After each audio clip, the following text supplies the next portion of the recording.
Hello,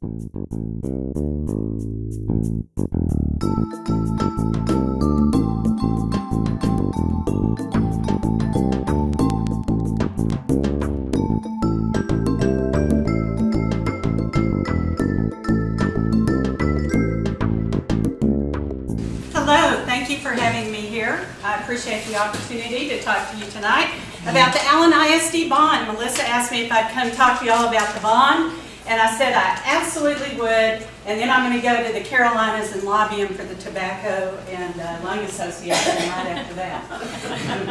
I've lived in Allen for 35 years. I was on the Board of Trustees for 9. And these are my words about what I view as the values of the City of Allen and in terms of what's made this school district great. Every kid in Allen is my kid, and every kid deserves the best opportunity to succeed. Teachers are key to the success of our students, and they deserve the resources that they require in order to deliver a good education. And we have to be good stewards of the taxpayers' resources. I've listed here, because it's a facility bond, just to give you an overview of the significant number of facilities that we have and we're supporting and maintaining here in Allen ISD. This one down the bottom, I don't know if you've heard, we have a football stadium too. Okay, Allen ISD, bang for the buck. Allen ISD currently has the 4th lowest combined tax rate in Collin County. We have lowered our tax rate 2 cents a year for the last 6 years. So, and I'll come back to that, yes, your tax bill has still gone up, but the rate is declining.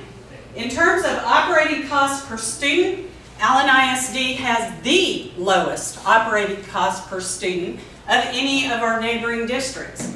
The district is very efficiently run. We're bringing to the voters, and this will be in the materials.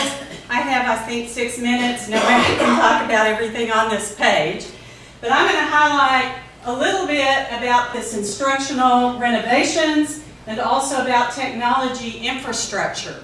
One thing I want you to get off of this, though, is that the estimated annual expenditures are approximately $70 million. I think there's a thought that we're going to go out on May 5th and incur $400 million worth of debt. That is an authorization to incur debt on a gradual basis over the next 6 years as required to accomplish projects.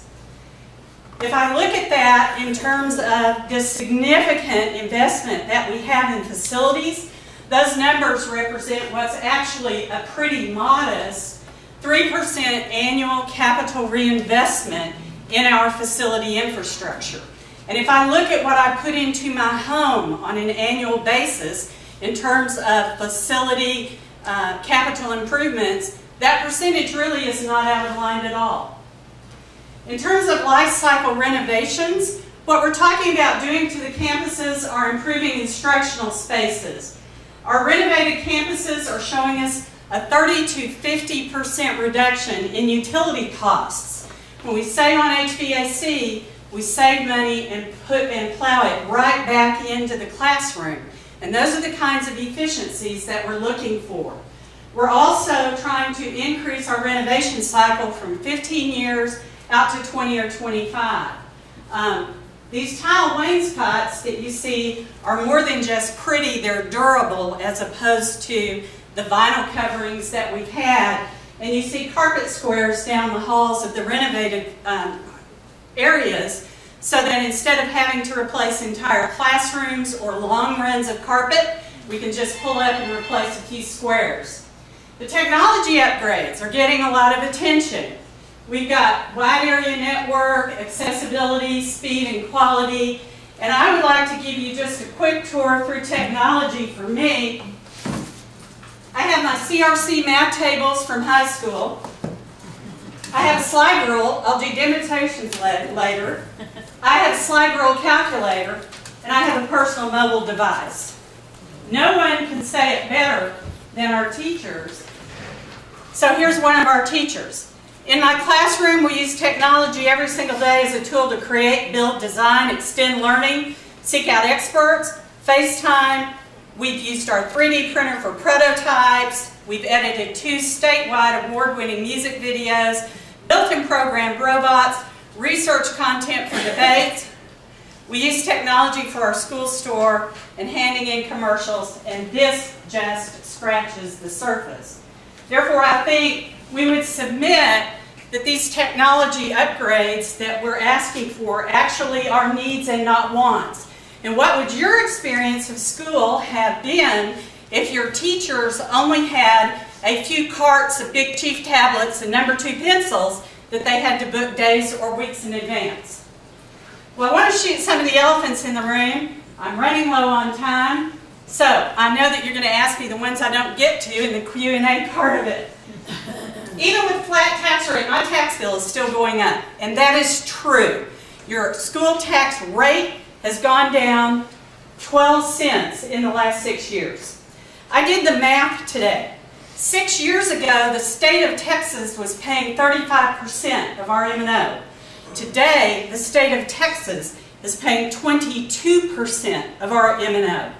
My actual tax bill would have declined by $1,400 if Austin were not eviscerating public school funding and shifting it instead to a 25% reduction in the business franchise tax to take money, put it in the pockets of wealthy businessmen, and land the difference on the shoulders of the local taxpayers. What happens if the bond... Oh, stop. You guys are going to... I've got 4 more elephants, and I bet that you guys are going to hit every single one of them in the Q&A. Can we extend 1 more minute? We got time for that. Aaron would get 1 more minute too. So 1 more minute. Okay. So what happens if it doesn't pass? Well, the buses will run, the children will come, and we will have schools. Students at some schools will have advantages over others. Teachers will have more resources. Our facilities will continue to deteriorate, and we will have to take M&O dollars to pay for some of those repairs, and we will pay more in maintenance and utilities than we should. Why not give voters a line item veto? Well, this one is going to take a while. Laugh when you get the cartoon. Every project plus all of its estimated inflations and contingencies would have to stand alone. That would make the aggregate bond total higher, which can have a negative impact on your overall bond rating. Occasionally, we must go to the market on the strength of our own bond rating, and this district is very proud of our AAA rating. Bond authorizations too specific leave no room for contingencies. A few years ago, we had chillers out at the high school. My husband was working in a sweatshop, and without discretion in the bond, we had no way to fix it.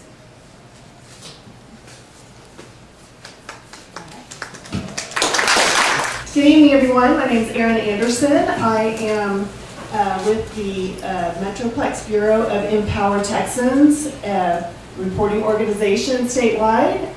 My job has me reporting on a lot of local issues, including a lot of school bond, debt, and tax rate elections.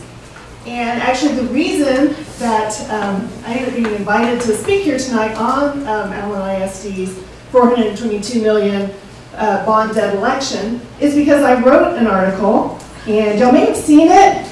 I left copies outside, so if you didn't pick one up, please do on your way out, of our Texas Scorecard newsletter that has the article in it. And apparently it resonated with a lot of Allen ISD residents, which I happen to be one also, which is why this particular election caught my eye. To date, the article has actually been viewed on our website more than 10,000 times. More than 10,000 views, and y'all, that's more than the number of people that voted in the last 2 Allen ISD bond elections combined. So there's a lot of interest here, right? A lot of people are interested in this, and which is great. I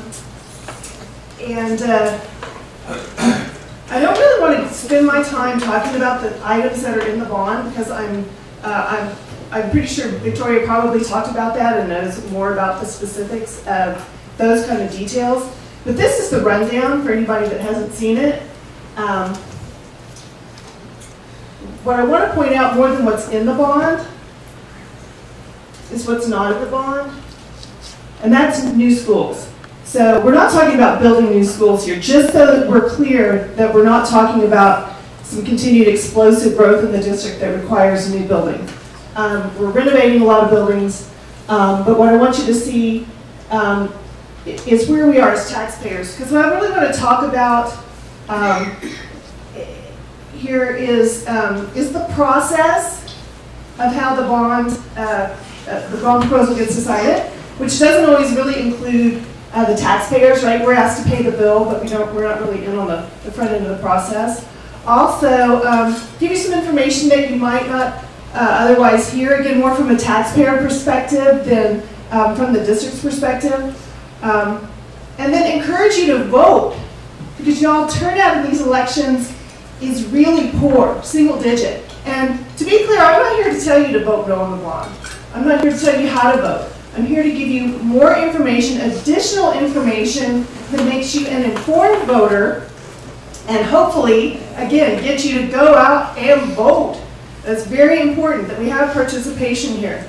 So, so the process, let's talk about the process a little bit, and it's not on this slide, I just like this slide, it's my favorite slide, so I wanted it to be in the background. So the process that y'all may or may not know about Allen ISD, I'll explain, but what I want you to know is that this is really the process that happens in every school district statewide. And I'm not saying the people involved in the process are bad people or purposely excluding you. It's just the process that has developed over time where we tend to have the same people involved, a really small group of people. So what we'll start out is usually with some sort of citizens committee, right? Gets appointed by the school board, people knowledgeable about the district, about school issues, but also people who are probably pretty much of the same mindset as the people on the board already, right? They get together, they talk. They also do this financial thing. Can I go back if I go forward, Steve? Where they calculate what's called the bond capacity.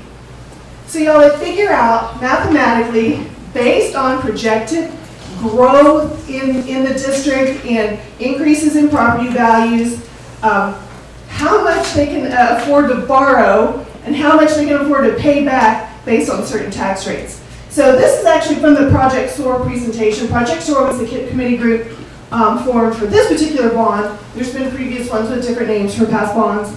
So they actually calculated how much they can collect based on projected growth, keeping the current tax rate for paying back debt the same, which is 41 cents right now.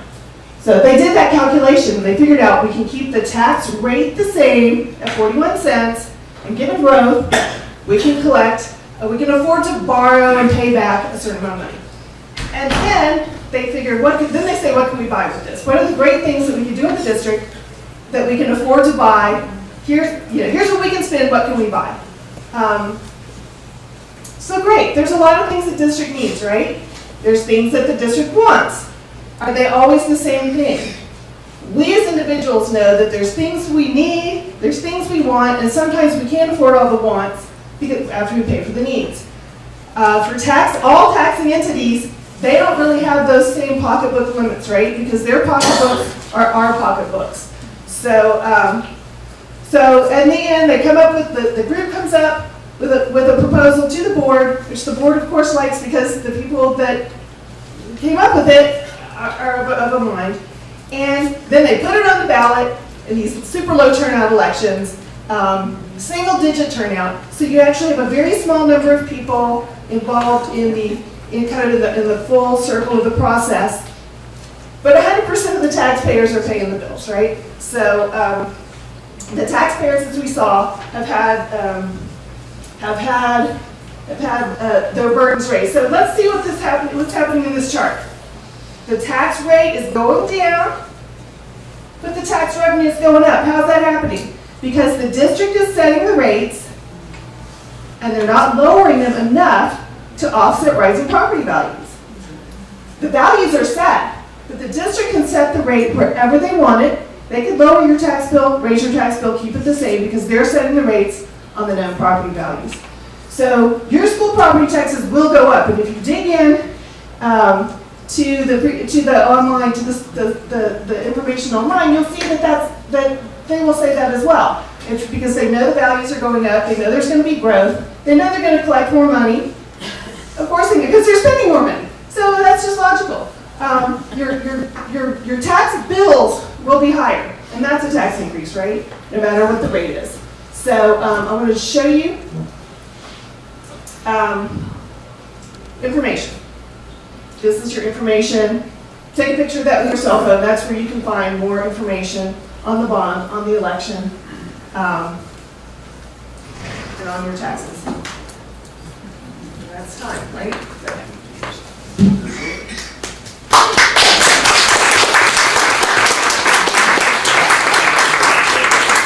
You got some questions in the index cards? Yes, we do.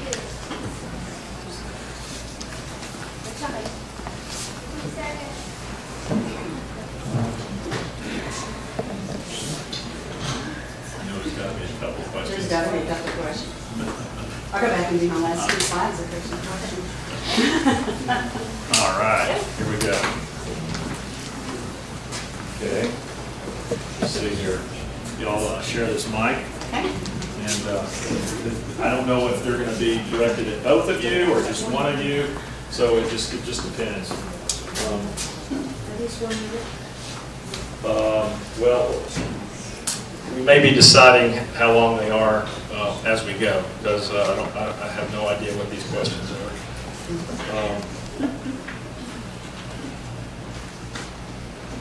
This should be pretty quick question. Almost a yes or no, but try to do it in a couple seconds. Do you think that the school board members should file conflict of interest forms to show they do not have conflicts? That's actually required by law, so yes, I believe our school board trustees should obey the law. Yes, same. It's the law, they should do it. That was a softball. Okay.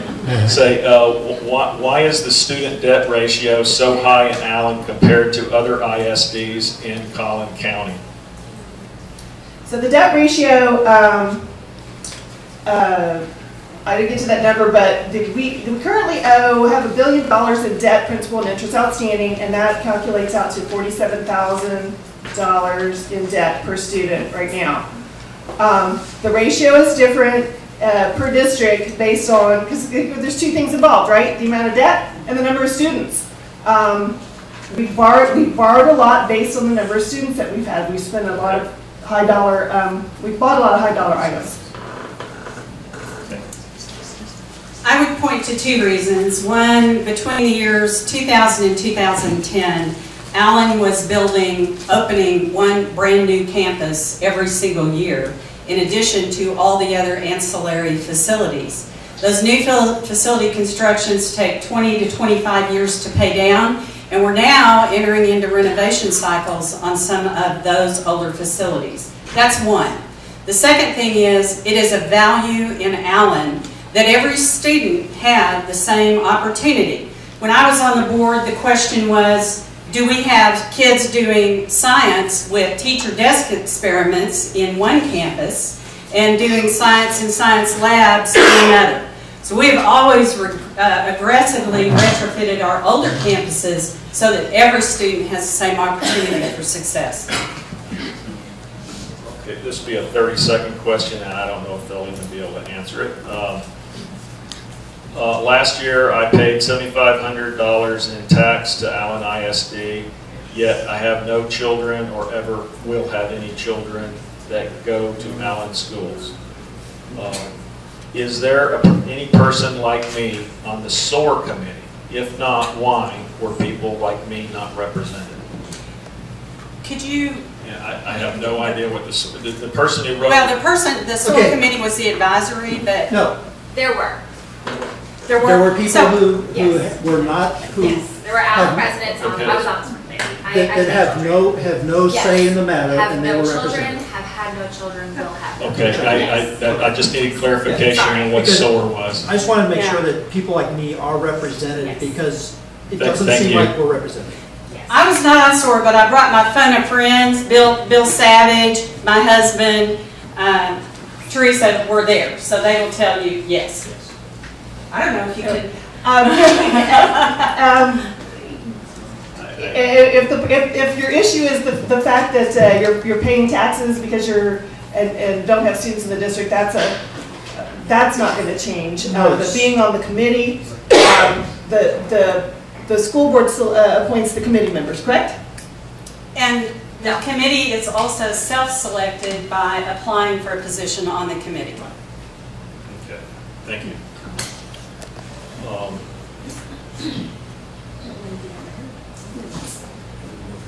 30-second question.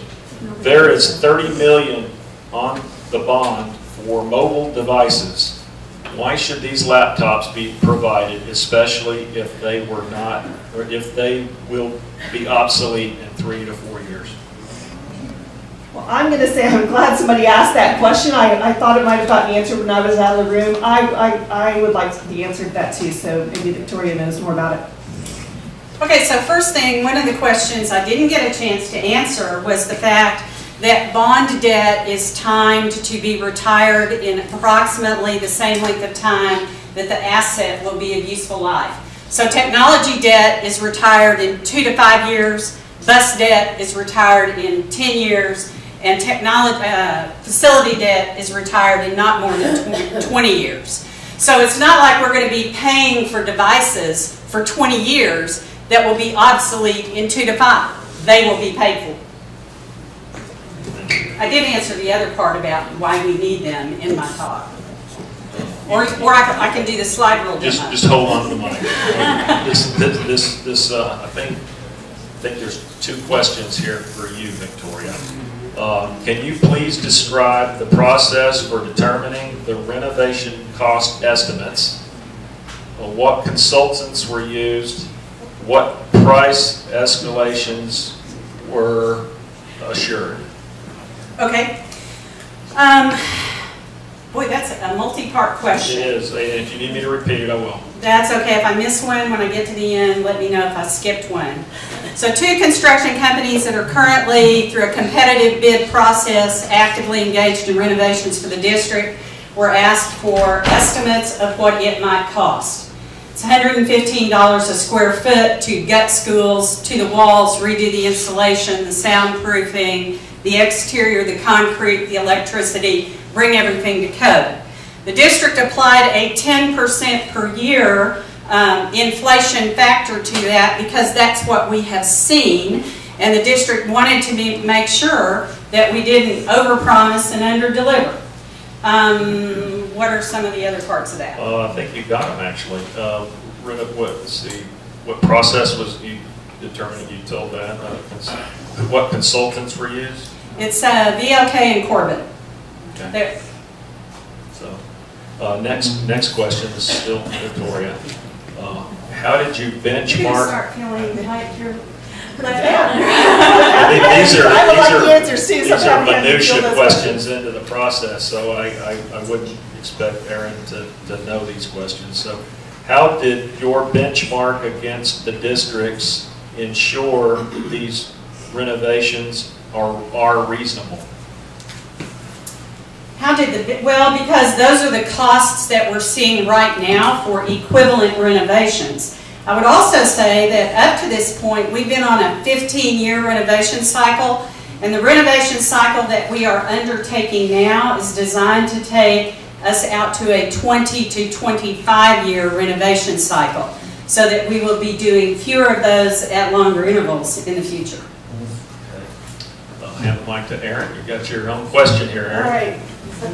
Okay. What is your basis for describing these bond projects as wants versus needs? Please address each cost category. What I'm suggesting is that it's for each of you voters to determine which are needs and which are wants based on the information available. I don't know each cost category in what sense. The line items on the bond, or you have new facility construction, you have facility renovation, you have safety and security, you have technology, you have district-wide infrastructure improvements. So in each of those categories, need versus want. you'd have to dig down into the very detailed list of it. So you could, but we don't get to determine that. We've got one bond that has every single thing on it, and that's all we get to pick from. All 422 million or nothing. Very good. Okay, just a second. This one's going to be hard to read.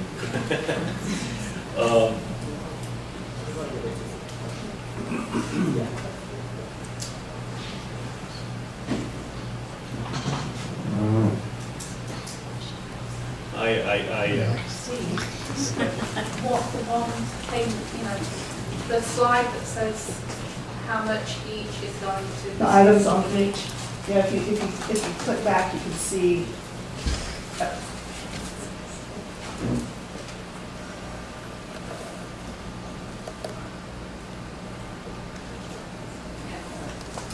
So those are the top line items that are in the bond.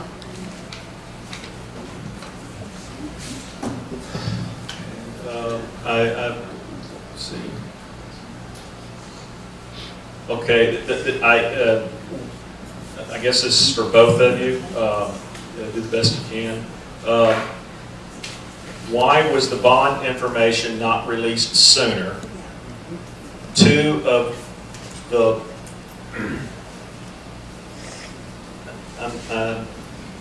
two of the board members are running unopposed. Well, it's not really a question, but yes, two of the board members, the two board members who are up for re-election are unopposed and will be back on the board. I'm not saying they're not doing a great job. What we're seeing is that that's, again, the thing about the same voices, the same people continuing to give the input. We even heard it on the, like the contractors. There's certain contractors that specialize in this. So the plus is that you have people that have long-term experience. The minus is that you have the same voices being heard. What was the other part of that? Why the information? I think it was just that's when the SOAR committee reported back. I think it was the end of January. School board meeting, then the vote. The vote has to happen by a certain time in February to get on the ballot. I would say the information from the bond committee was in the public domain the instant it was available. So I'm not sure if there's an oil business expression, if somebody thought they were being tight-holed on the bond information, but it was out there as soon as it was available. Amy Knott, Kelly Rowley, God bless them, are running for re-election. They are running unopposed. I'm happy of that. I think they're both amazing trustees. I'm not sure that I believe that running an election for the sake of running an election is actually a thing that's worthwhile pursuing. But when I was on the board and I had an opponent, I always welcomed the opportunity to showcase all the terrific stuff that's going on in the district. And I kind of sensed that Amy or Kelly would have felt the same way. Okay. I'm assuming this one's for Victoria. People move to Allen for its great schools. How do you feel previous bonds have played into this?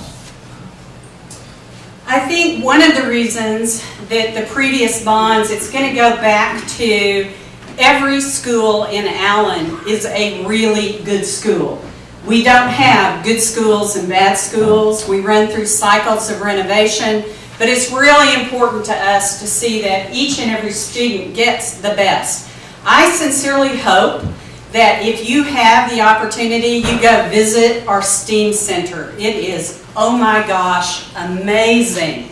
The fossil wall, the globe, the sorts of science that happens in that facility is stunning. Erin, would you like to take your shot at that one? Yeah, I'll just show you what was in the past bonds. So you can see what those were the past two bonds. I'll just tell you all, I'm not a fan of a $60 million football stadium for a high school. That's me. I'm not alone in that, I know. I know there's others that have the opposite view. So if you feel that a Taj Mahal football stadium is part of what makes it a great district, obviously a few voters did, but we didn't have a good turnout. Performing Arts Center, maybe we need that, maybe not. Wasn't a fan of the $100,000 Steinway grand piano. STEAM Center is also a big extra. This is not a new school, like a new elementary school for growth. This is where we start talking about needs versus wants. Is it great? Do we like it? Voters get to vote on it. Enough voters turned out to like it, but 7.8% turnout, y'all. Hope we can do better on this election. Okay, this is the last question, and I'm going to try to make some sense of it. I think what the question, the person asking this question is instead of getting bond money to do maintenance projects, is there a way to save money for the inevitable M&O, maintenance and operations, that each project that is proposed so that it can be completed? Does that make sense? Well, that's a great question, because the money that we're spending, the $422 million plus interest that we're spending now won't be available later. If we do need more new schools, now granted the growth is slowing, and you heard that from the city candidates as well. But when we need a new elementary school, that's a new bond, because we spent $422 million on these other things. Whether it can be financed differently, that's a different question. So, fun fact about Allen ISD, Marion Elementary was never on the ballot. We built Marion Elementary out of surplus bond capacity, where we underspent our authorizations by enough money to squeeze out an entire elementary school. So, we try to be frugal. With regard to saving money up for capital expenditures, your maintenance and operations tax dollars are subject to recapture. So every penny that you collect on the M&O side, we're sending part of that back to the state of Texas. If we can spend that money on the debt side of the tax rate, we get to keep all of that money right here in Allen, Texas. And those pennies are worth more because they're not equalized. Thank you, EDC. You've done an awesome job for us in that regard.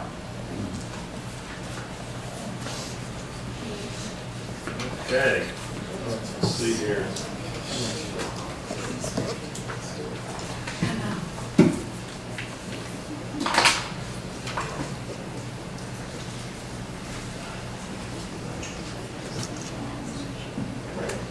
In the out of time, Bill Savage, would you stand up, please? Bill Savage is the head of the PAC, but Bill was on the SOAR committee. He's here with information and business cards for you. Okay. Well, that concludes our question and answers for the second half of our program.